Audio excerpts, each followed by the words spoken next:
Assalamualaikum warahmatullahi wabarakatuh. Oke teman-teman, di kesempatan hari ini kita akan men-sharingkan materi EMS, Engine Management System. Nah, di Engine Management System ini ada beberapa pokok bahasan. Yang pertama itu di sistem EPI itu ada yang namanya dikatakan fuel system. Ya, tiga pokok bahasanya. Yang pertama fuel system, yang kedua control system, yang ketiganya adalah air induction system. Nah, nanti mungkin yang akan banyak dibahas yaitu tentang di control system. Di control system dari mulai nanti nama komponen, ya, seperti pembagiannya ada sensor, ya, ada controller, dan ada aktuator. Itu untuk di control system. Nah, untuk di air induction system, ya, itu ada pembagiannya, ada dua jenis. Untuk jenis tipe EPI, pertama ada EPI tipe L, yang kedua ada EPI tipe D. Itu secara garis besar pembahasan di IMS. Nah, yang pertama kita akan bahas di control system. Control system seperti tadi yang dijelaskan. Nah, kita sekarang mengidentifikasi nama sensor-sensor dan aktuator yang ada di salah satu jenis model mesin atau mobil. Saya ambil contoh yang Daihatsu Terios, ya, dengan seri mesin 3SZ.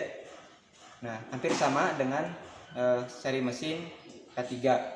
Cuma kalau yang K3 PE atau DE itu kisaran cc-nya 1300, kalau yang 3SZ itu 1500 cc. Nah, kita identifikasi. Yang pertama adalah sensor-sensor dulu. Kita lihat di bagian mesinnya.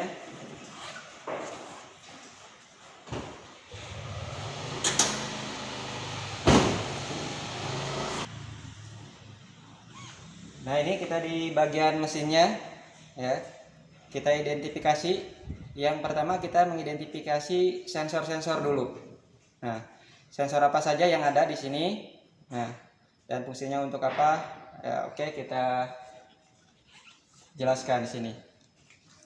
Kita mulai dari sebelah sini.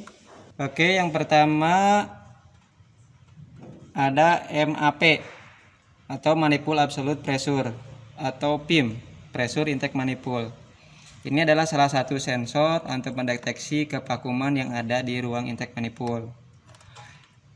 Yang berikutnya ada namanya sebelah sini di throttle body, itu namanya ISC, Idle Speed Control. Ini untuk idle speed control ini untuk mengontrol posisi putaran idle mesin. Berikutnya lagi namanya ini VSP, Fuel Gas with Valve, ya.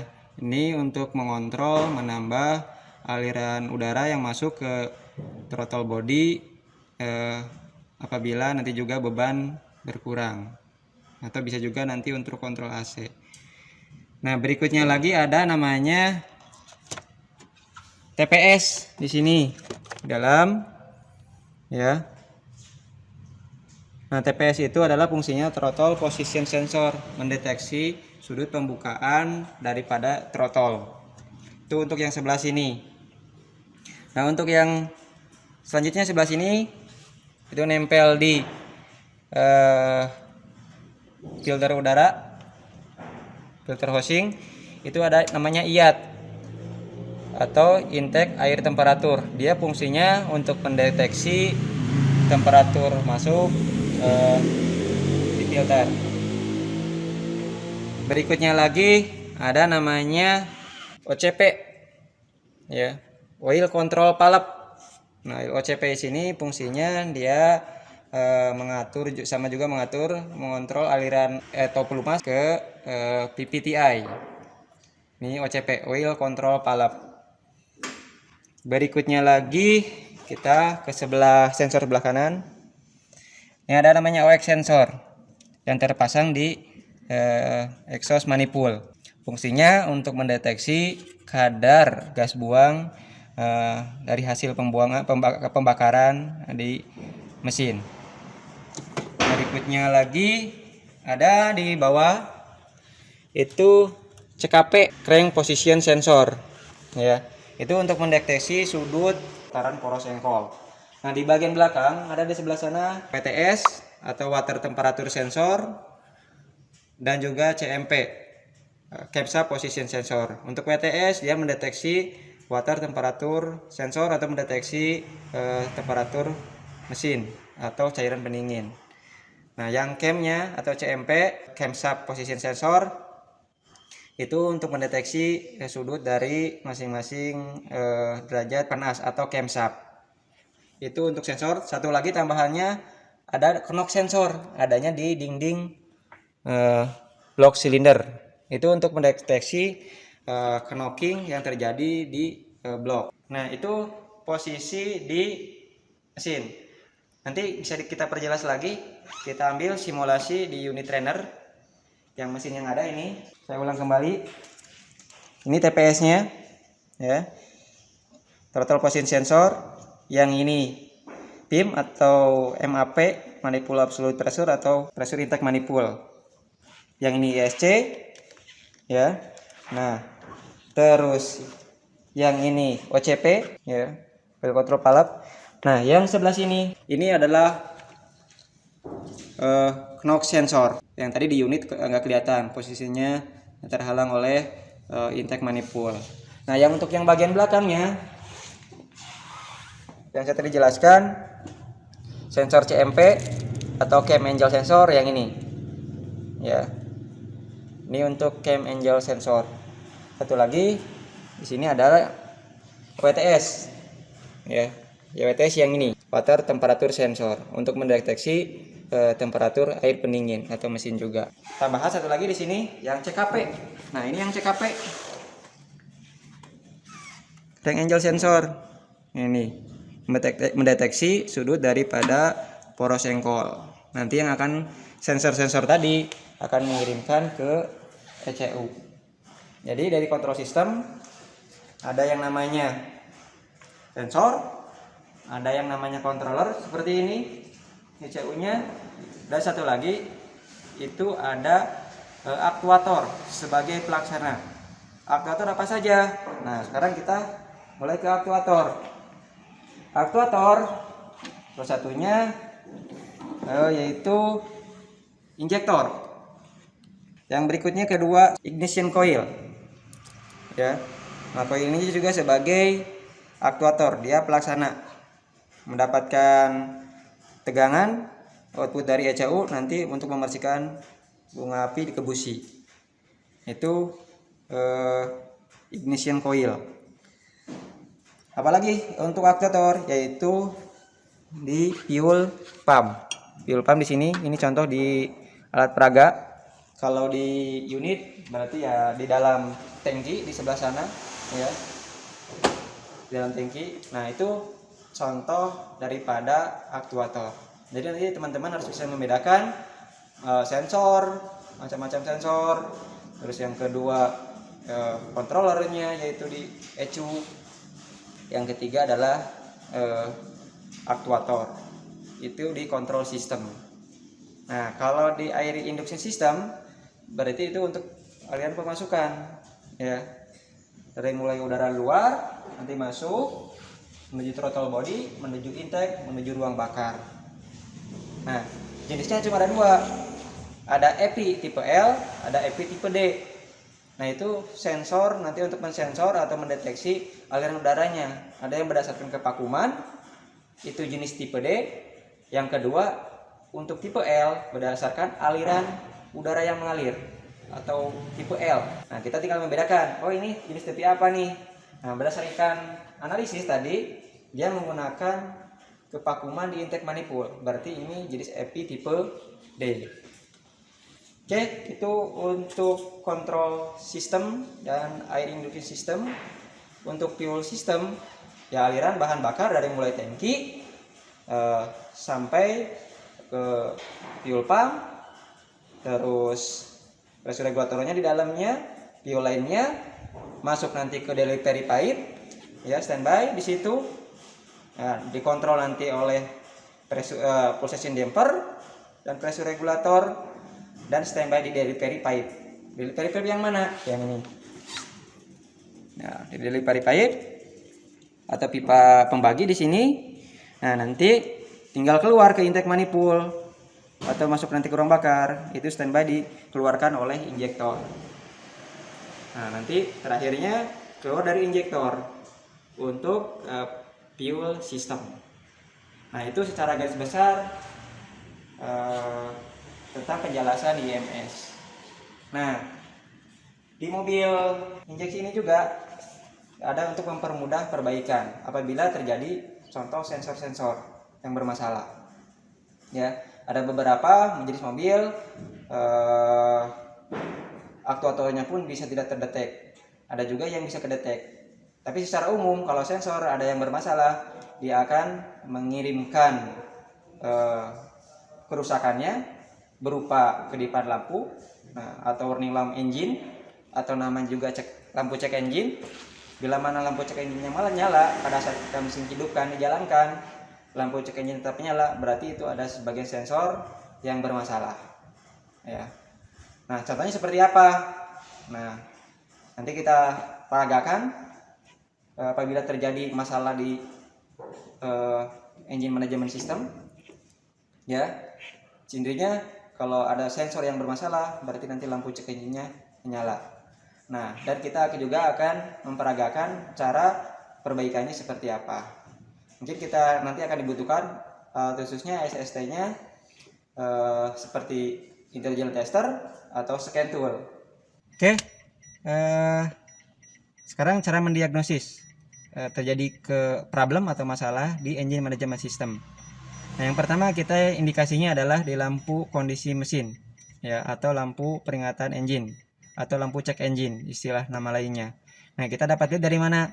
Di dashboard, dari papan informasi di sini kita dapat mengetahui semua kondisi kendaraan kita. Nah, itu dari mesin, entah dari sasis, rem, ya, powertrain. Nah, itu ada di sini. Nah, kita lebih khususnya ke bagian mesin. Nah, masalah di mesin yang mana? Nah, kita lihat ini pengenalan umumnya, kunci kontak ohm. Nah, gambar yang ini adalah menunjukkan kondisi daripada mesin. Nah, yang normal yang seperti apa? Pada saat kunci kontak on ini nyala, tapi pada saat dihidupkan dia harus mati. Itu normalnya, ya. Ada beberapa mobil kunci kontak on nyala, sekian detik juga mati. Nah, tergantung tipe mobilnya. Cuma yang jadi permasalahan bila mana dihidupkan ini tetap menyala, berarti itu ada sebagian sensor yang bermasalah. Kita cek contoh. Nah, seperti ini, berarti ini tidak ada masalah. Nanti kalau ada yang masalah seperti apa? Terus cara penanganannya seperti apa? Nah kita harus tahu di setiap mobil injeksi, ya, atau di engine management system ada yang proses untuk perbaikannya. Ada papan untuk atau ada konektor atau koneksi yang disediakan oleh pabrikan untuk mengetahui kondisi permasalahan di kendaraannya, yaitu namanya DLC atau OBD. DLC atau data link connector atau OBD, onboard diagnosis. Untuk tipenya ada OBD1 atau DLC1, ada OBD2. Ada juga yang udah OBD3. Apa sih bedanya? Untuk OBD1 atau DLC1, nah itu biasanya soket konektornya tiap-tiap masing pabrikan itu beda-beda.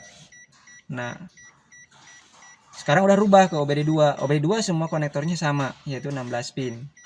Itu untuk OBD2. Nah, yang ini kebetulan jenisnya adalah OBD2. DLC-nya seperti apa? Ada di bawah sini biasanya. Ya. Penyimpanannya terletaknya di bawah dashboard, ada sebelah sini di kemudi.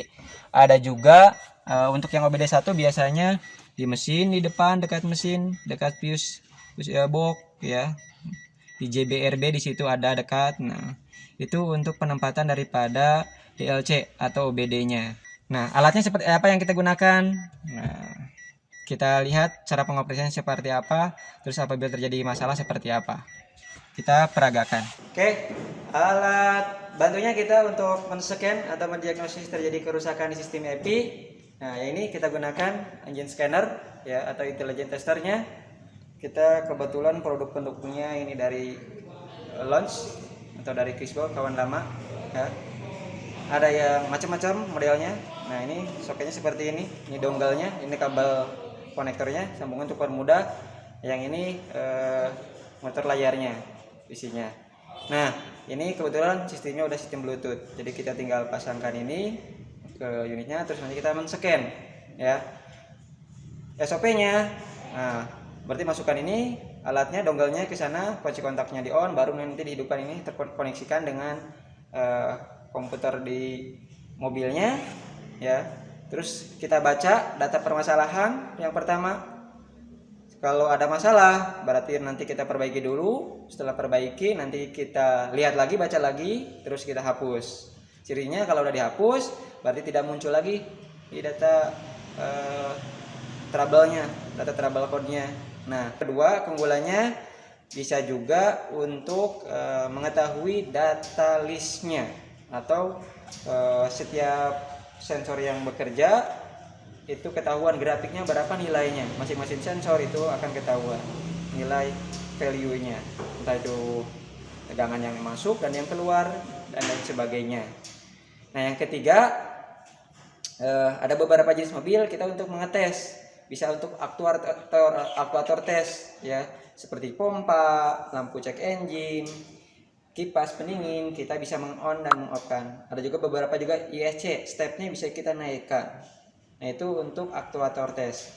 Yang pertama kita praktekkan mendiagnosis apabila terjadi gangguan sistem engine manajemen sistemnya atau di gangguan sistem EPI-nya. Kita lihat.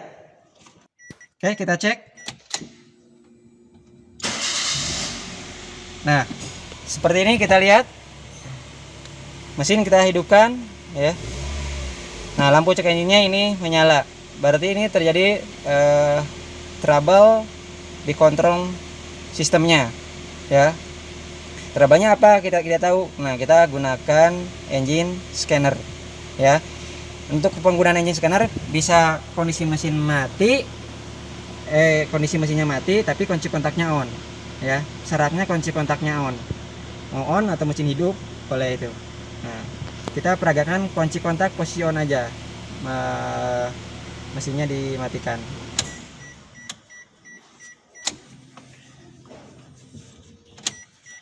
Kita pakai alatnya, peragaannya.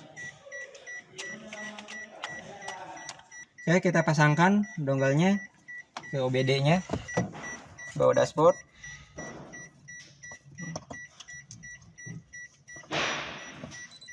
Cirinya ininya menyala, indikatornya, lampu indikatornya. Yang kedua nanti kita kunci kontak ini di-on-kan ya. Setelah di-on-kan baru kita nanti masuk ke sistem. Nah, masuk ke sistem ini untuk yang launch. Nah, kita pilih yang ini lokal, pilih yang Asia aja biar kita mempermudah ya. Yang Daihatsu kita ambil ini sambil tunggu koneksi dengan dongle-nya ya. Nah, kita ambil Terios. Ini bentuknya mobilnya Terios.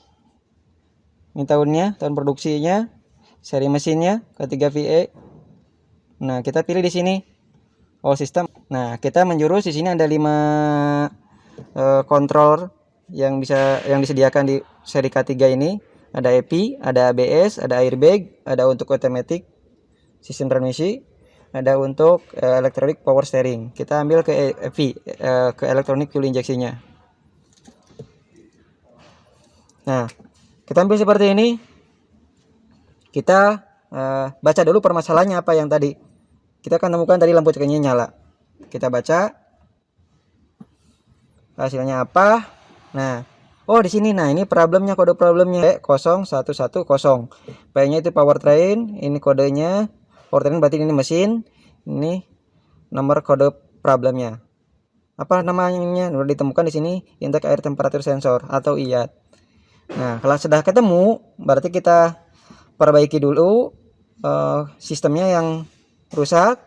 Setelah itu kita dihapus, dieras, dan dibaca kembali. Itu prosedur untuk penghapusan. Oke, kita back dulu.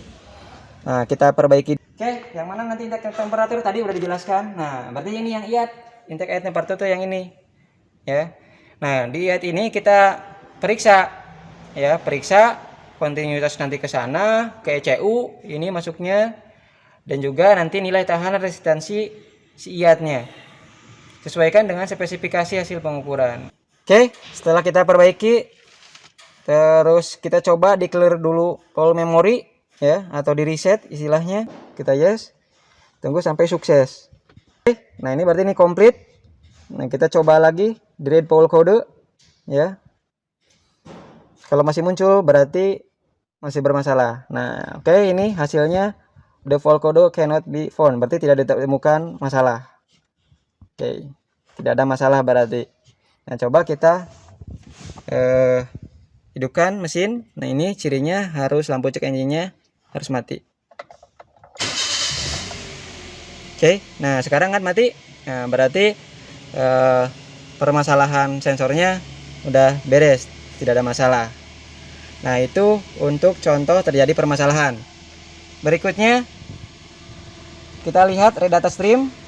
Nah, ini ya, data stream ini contoh data-data sensor, ada juga nanti ada aktuator kerja tidaknya.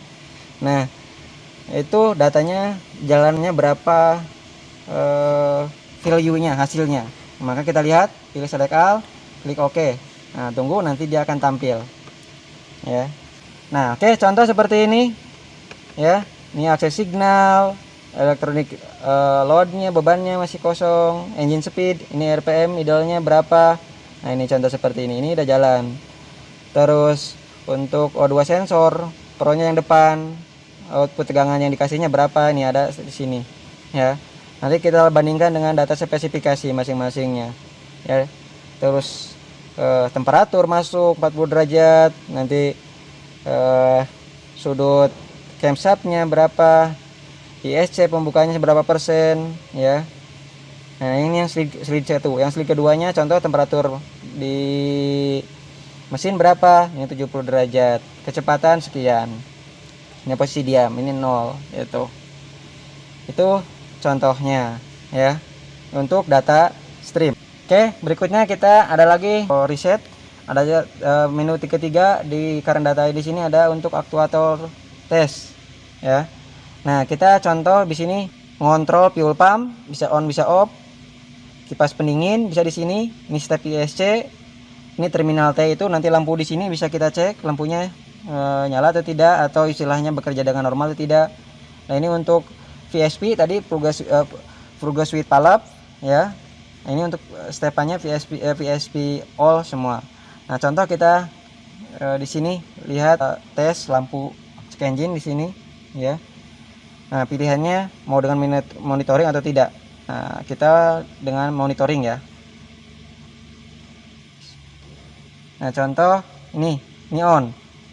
Nah, lihat di sini ini berkedip ya. Nah, ini nyala. Contohnya kita off kan, klik ini. Selanjutnya apabila udah selesai berarti data udah beres, SOP mematikannya. Kita keluar dulu dari sistemnya di alat intelligent tester. Setelah itu baru nanti kunci kontaknya di off atau mesinnya dimatikan, dan tinggal kita rapikan alatnya. Mungkin itu tadi sharing mengenai materi IMS, Engine Management System ya. Nanti mungkin di pertemuan selanjutnya kegiatan-kegiatan yang lain seperti nanti cara diagnosis mengukur masing-masing komponen kita akan lanjutkan. Nah, mungkin itu yang bisa di-sharekan ya. Terima kasih perhatiannya. Akhir kata, Assalamualaikum warahmatullahi wabarakatuh.